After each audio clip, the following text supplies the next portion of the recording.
Riichi Mahjong is a needlessly complex game with a heck of a lot of esoteric rules. Not exactly the most newbie-friendly game, and is painful to get into with or without friends. To bypass the setup and many of the more troublesome etiquettes or manners-related bullshits, I would recommend playing the game online. While there's no feeling quite like calling Ron against someone sitting with you in person, getting 4 people together outside these days is nothing short of a miracle.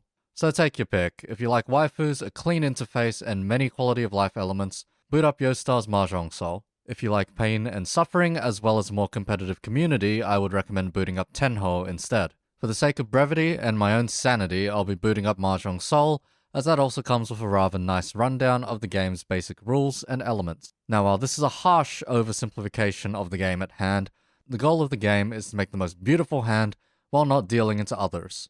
The game's general flow is that of drawing and discarding tiles to meet hand composition requirements, and win points off of other players. It is quite similar to the likes of draw poker, just sans the betting and elongating the hand construction process. Unlike poker, however, Riichi Mahjong is played in rounds of 4 to 8, where your point score at the end of the rounds determines your rank. With the exception of 2 specific hand shapes, all hands must have 14 tiles, 4 sets of free and a pair, including your draw or an opponent's discard. Sets of free can either be composed of free of a kind, or sequences with no wraparounds. Pairs can be made with any tile.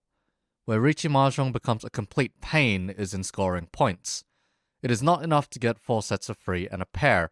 You must be able to qualify for points through specific conditions or hand shapes. These are commonly referred to as yaku and are rather strict in their requirements. The stricter and rarer the requirements, the more points you earn for meeting them. Mahjong Soul has a handy pop-up menu you can reference for which yaku are available, the conditions for attaining them, and their worth. Now, to declare a win, you must have 13 out of 14 tiles in a hand ready and waiting for a 14th tile to complete it. This could be to complete another set or even your pair. This state is called Tenpai. If you're in Tenpai and have a yaku in hand, you can call Ron on someone's tile as they discard it to claim it as your own and win the round. If you draw your 14th required tile instead, you can call Sumo and win the round that way. Once a player has won a round, points are calculated and distributed before the round itself is reset. One caveat: not all Tenpai have a yaku, but if your hand has remained closed, i.e. you have not touched any of those very colorful looking Pon, Chi, or Kan buttons, we'll be getting back to those later.